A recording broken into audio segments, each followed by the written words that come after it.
इस वीडियो में डिस्कस करेंगे एक्सरसाइज 9.1 का क्वेश्चन नंबर 9।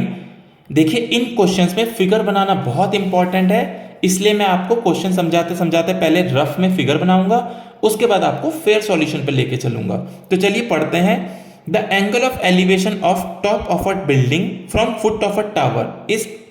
इसका मतलब क्या है? एक तो हमें बिल्डिंग दी है क्वेश्चन में और एक टावर दिया है, तो बना लेते हैं। मान लीजिए ये एक टावर है और यहां एक बिल्डिंग है, ये हो गई आपकी बिल्डिंग, राइट। वो क्या कह रहा है? Angle of elevation of top of a building. Building का टॉप कहां से? From foot of a tower is 30 degree.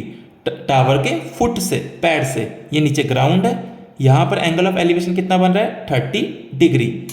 And angle of elevation of top of tower, tower का top from foot of building, building का foot, यहां से जो angle of elevation बन रहा है इज 60 डिग्री। ये हो गया 60 degree. If the tower is 50 metre high, ये टावर की हाइट देती है 50 मीटर, ये जो लंबाई है ये कितनी है? 50 मीटर।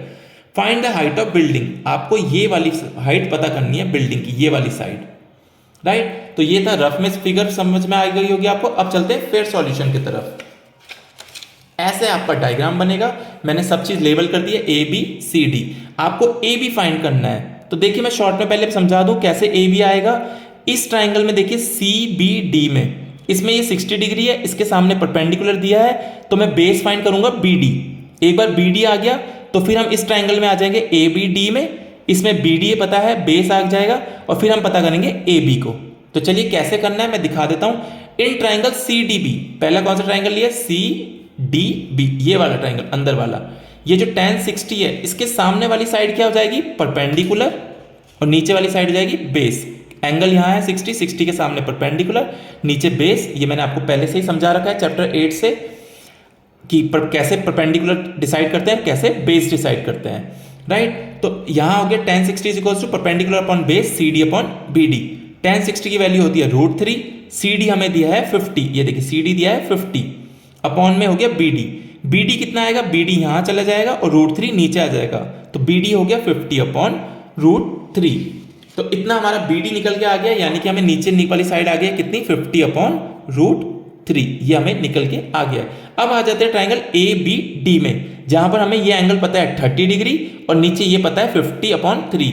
एंगल के सामने वाली साइड हो जाएगी परपेंडिकुलर और नीचे वाली साइड हो जाएगी बेस, इस 30 डिग्री के हिसाब से, राइट। तो अब हम क्या करेंगे?